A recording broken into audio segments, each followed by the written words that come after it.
In this episode, we're going to take a look at an ancient state that doesn't get a lot of coverage in most books on ancient history. I'm speaking specifically of the Kingdom of Urartu, a name that appeared quite frequently in Assyrian records and inscriptions, mostly as a great rival that often needed to be subdued. Located in the highlands of eastern Anatolia, areas that today make up much of Armenia, Turkey, Iran, and parts of Azerbaijan, Urartu was one of the more powerful kingdoms of Western Asia in the 8th and 7th centuries BCE. Urartu, or Urartu, is actually the Assyrian name for the land that eventually became part of this kingdom. It's from the word Urartu that the name Ararat comes from, as in Mount Ararat in modern Turkey. Some history books even call it the Kingdom of Van, as it was centered around the vicinity of Lake Van. However, the people living there called their land Bianili. The Urartians had their own culture, traditions, language, and pantheon of deities, the chief among them being the god Haldi. Most of the sources that we have with regard to Urartian history come from the inscriptions and records found in the Assyrian cities of Nineveh and Kalhu. Not surprisingly, these are often quite biased. There are also Urartian sources, but these are relatively few. The earliest of them date to the reign of Sarduri I, and were actually written in the Assyrian dialect of Akkadian. The scribes of later kings, though, would transition to the Urartians' native language, which was very similar to Hurrian. The first historical reference to Urartu comes from the 13th century inscriptions of the Assyrian king Shalmaneser I.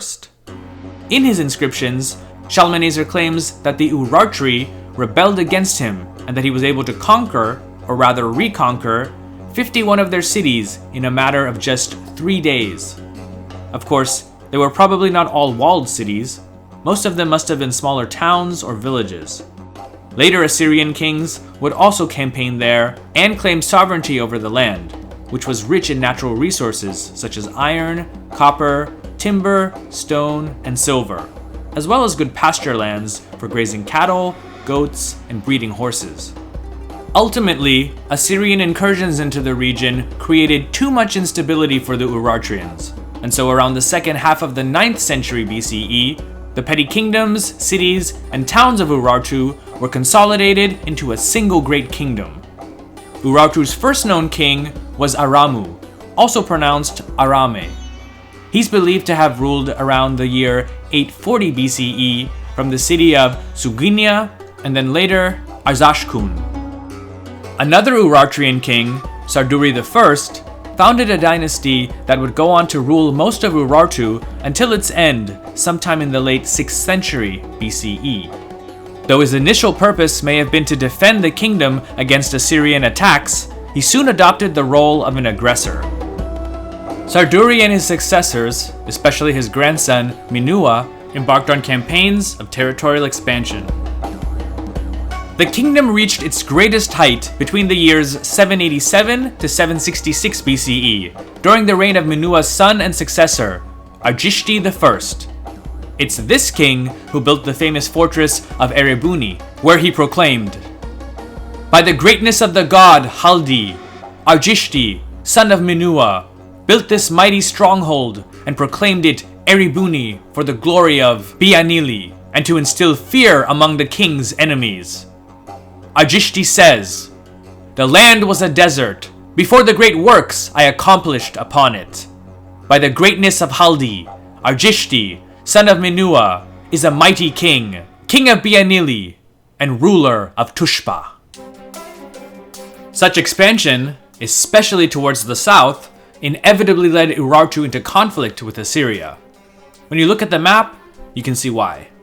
At their greatest extent, Urartu's southernmost borders were only a few days' march from the great Assyrian city of Nineveh. The two sides fought for much of the mid-700s BCE, with the Assyrians mostly being on the defensive. However, in 743 BCE, the powerful Assyrian king, Tiglath-Pileser III, defeated a coalition of Urartian and Aramaean forces, forcing Urartu's king, Sarduri II, to flee to the capital of Tushpa. Tiglath-Pileser claims that he was in hot pursuit and eventually took the Urartian capital in a great victory, although even here, Sarduri II escaped. In 732 BCE, Sarduri's son, Rusa I, succeeded him.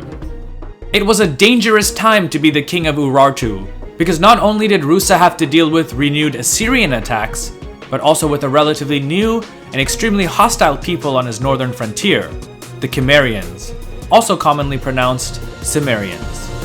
In just one battle, the Cimmerians routed Rusa's army and killed or captured 11 of his provincial governors and a substantial number of troops.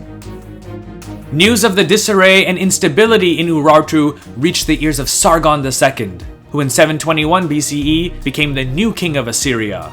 Aided by an intelligence network consisting of spies and defectors who provided him with invaluable information, in 714 BCE, Sargon moved into the northern Zagros mountains and plundered several towns there before facing the now beleaguered Rusa I in battle. Despite fighting on their own turf, the battle-weary Urartians were no match for the Assyrians, and their army, along with their king, retreated. Sargon didn't stop there. He had delivered a military blow, but for total victory, he wanted to deliver a psychological one as well. He sent his main army back to Assyria with the spoils of war, while he himself, along with 1,000 men, ventured just south of Lake Urmia to the city of Musasir, home of the sacred shrine of Urartu's patron god, Haldi. He wasn't there on pilgrimage. He was there to sack and loot it. According to Sargon, when Rusa heard the news of Musasir's desecration, he took his own life out of grief.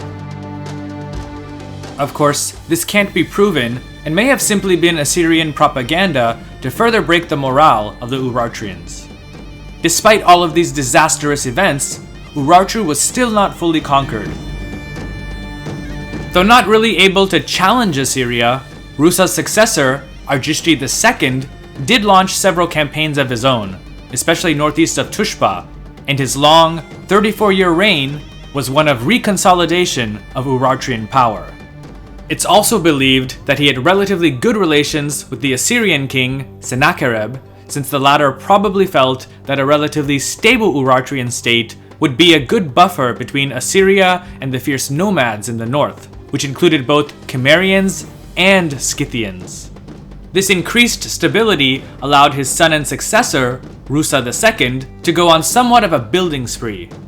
He's credited with the restoration of the massive Urartian centers of Ayanis, Adil Sivaz, and Bastam, which are the largest Urartian settlements known to exist outside of Tushpa.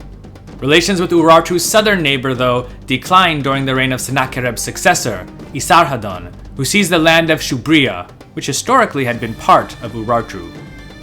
After the reign of Assyria's last great king, Ashurbanipal, the mention of Urartu in any records or inscriptions is scarce at best. In 610 BCE, the Assyrian Empire fell to the combined forces of the Babylonians and the Medes, and not long after that, so too did the Kingdom of Urartu.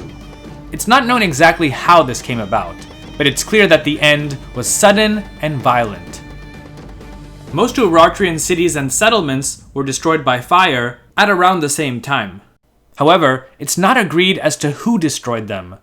While many believe that it was the Medes, since they eventually took over the lands belonging to the kingdom, Urartu could also have been devastated by attacks from wandering bands of Cimmerians and Scythians. Perhaps it was a combination of all three.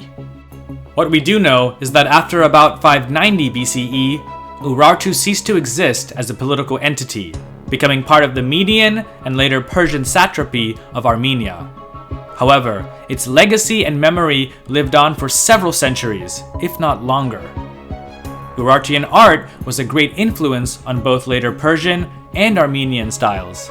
Several noble Armenian houses also claimed their descent from Urartian kings, and the early Armenian state was heavily influenced by Urartian political and religious institutions that helped to give the Armenian people a distinct identity well into late antiquity and the early Middle Ages, even after they'd adopted Christianity. So I hope that this short video gives you an idea of what the Kingdom of Urartu was and its role in the ancient world. Thanks so much for stopping by, I really appreciate it. If you learned something or simply just enjoyed the video, please don't hesitate to hit that like button because it helps the channel out a lot. Also, check out the History with Sai podcast, where I go into more detail with regard to some of the topics discussed on the channel. You can also follow History with Sai on Instagram, Facebook, and Twitter. Thanks again, and I'll catch you in the next episode. Take care and stay safe.